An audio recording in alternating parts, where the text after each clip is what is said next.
আমি আর কেক বানাবো না, আজকে সমস্ত কেক বানাচ্ছে আমার স্টুডেন্টরা। আমি একটা বেসিক কেক বেকিং ওয়ার্কশপের অ্যারেঞ্জ করেছিলাম, এটা নিয়ে আমার 5 নম্বর ব্যাচ চলছে।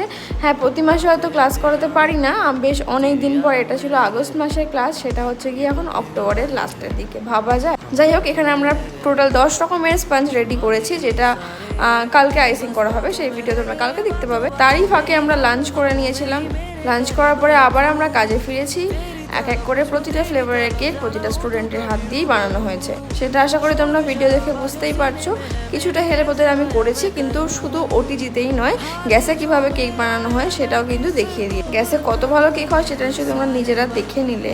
তারপরে সময় ছিল, সেই কারণের জন্য ক্রিম বিট করাটা আর কিভাবে মুলস বানাতে হয় সেটাও ওদেরকে দেখিয়ে দিয়েছিলাম। ওদের কথা শুনে, ওদের মুখের হাসি দেখে মনে হলো ওরা কাজ শিখতে পেরেছে। আগামী দিনে ওরা আশা করছি খুব ভালো ভালো কাজ করবে। তোমাদের অপেক্ষা করতে হবে কালকের এই কেকগুলোর ফাইনাল লুকের।